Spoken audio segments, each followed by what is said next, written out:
Oh, that's right. And thank you, Dawn.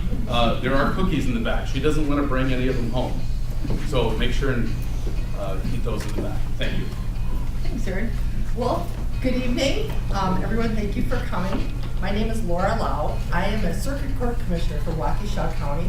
And I don't know if you're familiar with our county judiciary. We have two levels. We have court commissioners and we have judges. Commissioners are appointed, judges are elected. As a commissioner, I'm like your emergency room doctor. I see everybody fresh out of the jail. I do domestic abuse hearings, emergency mental commitments. We do juvenile cases where children have to be removed from their houses. So we do hearings that are very, very time sensitive, and many times they're very sad, and we have to make pretty much split-second decisions.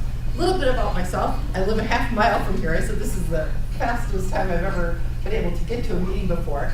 I've lived in Waukesha for over 50 years. I went to Waukesha North High School. I was the class valedictorian. And one of my teachers is here tonight, Mrs. Voigt, and Lori Nelson was one of my teachers at Butler Middle School.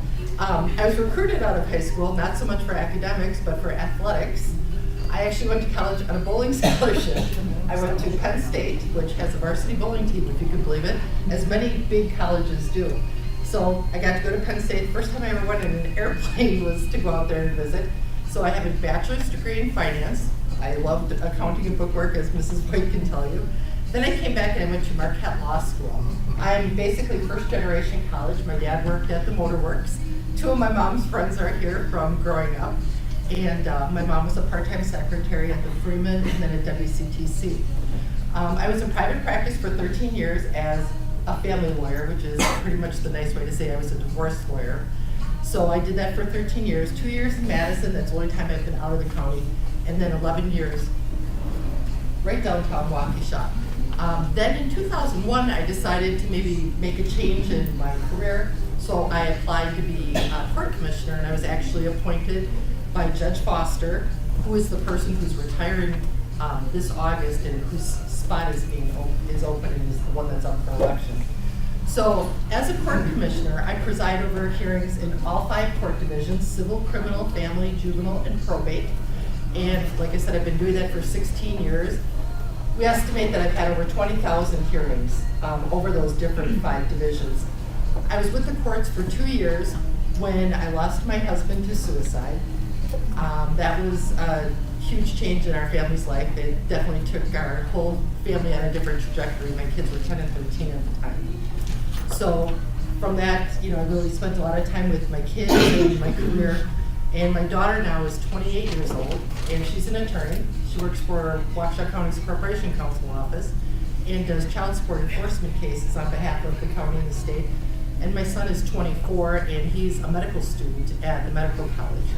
So through the loss of my husband, we really came to faith. We belong to Waukesha Bible Church, and it was this community that surrounded us with so much love.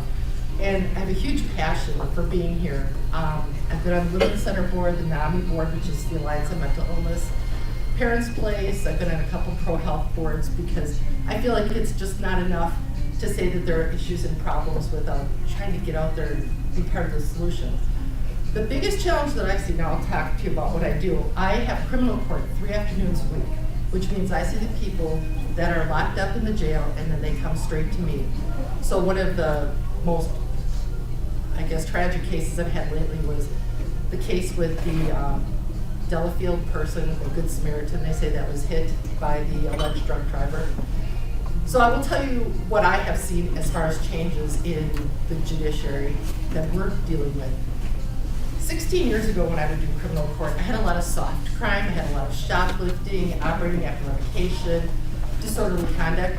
Now, every single day, and I'm talking Waukesha County, not Cook County in Chicago, I have armed robbery, I have an OWI 5th or more, I have horrific child pornography cases, we have overdoses every day. I see Narcan in at least 2 to 3 complaints every single day. Court hearings that used to take me maybe 2 hours to get through an afternoon are now stretching to over 3 hours because we have a huge increase in the number of people that we're seeing in our court system. Talking about the case with the Good Samaritan, I'll just give you an idea. There's this agenda that's sweeping across the United States, and they call it no cash bail.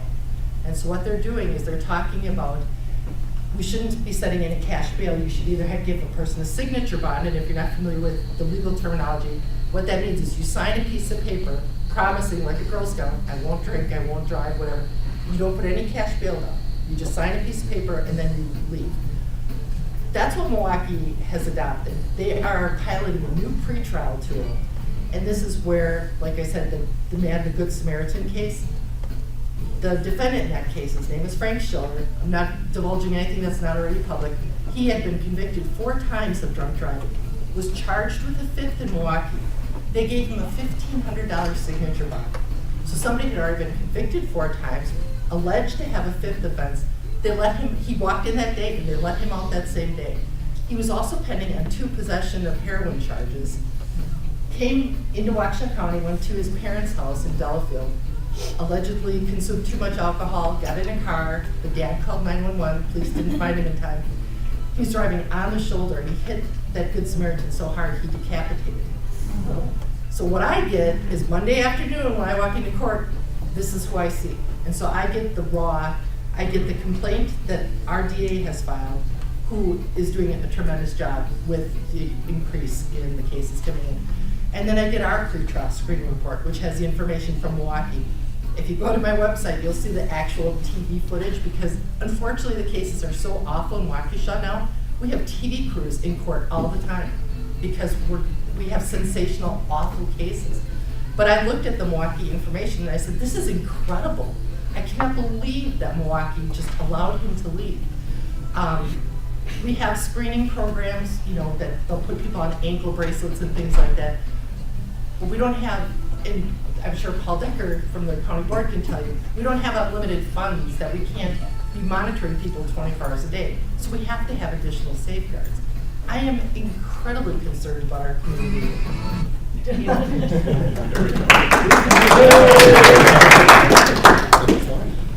I love Waukesha County. I don't want to have to move from Waukesha County because I feel that, it's going to come to a time where it's unsafe. I think law enforcement they're working overtime to be on top of it, but I think we need the support of the community too, to say that these things are important to everyone here. And then another issue, which is a huge passion of mine, is untreated mental health. And if you've noticed, Waukesha, Oconomowoc has issues. I know it's getting into some of the communities in between. We have a large homeless population. I'm not saying that everyone that's homeless is mentally ill, but many of them have untreated mental illness. We have to do something, because I'm cycling these people through court. They're coming in on a Monday, they get charged with disorderly conduct because they peed on the street. What are the police supposed to do? That's a crime. They arrest them, they come into court. I see them, what am I gonna do, hold them in the jail for a trial? I mean, they're not dangerous. So then they go out 2 weeks later, I have them back in again, and I have no service, we have nothing to connect them to. There are counties in our state, and there are entire states that have what are called mental health treatment courts. We have an alcohol treatment court, we have a drug treatment court. I would love to see a mental health treatment court, because I don't think we're helping our community by we have great organizations, great nonprofits, but unless we can pair people up, you literally have to take them and say, here's your case manager, or it's not going to happen.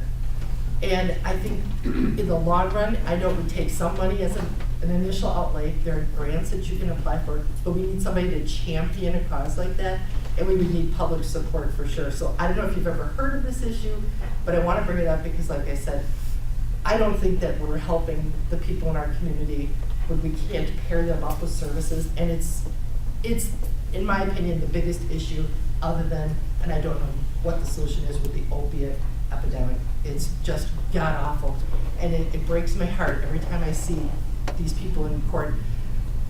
Growing up, all I can compare it to is like when I was in my teenage years, and my dad obviously scared me from doing anything wrong because that's what he is. I would think of people that were on LSD. They look really strung out and crazy. These people that are coming in, that are doing heroin, they look like my kids' friends. And you know what the newest population of overdoses from the heroin? 50 to 60-year-olds, because it's so cheap. And we have, the police forces are killing themselves trying to educate people. We've got to talk to kids. you know, you gotta talk to your grandkids, you gotta talk to your nieces and nephews, and I mean, you can't even try it once because it just hooks them. So I'm going to scare you tonight, so that was my job. Thank you, Erin. So I'm not talking about baseball, but anybody have any questions for me? Okay, I am running for judge. There's an opening and the election's in April.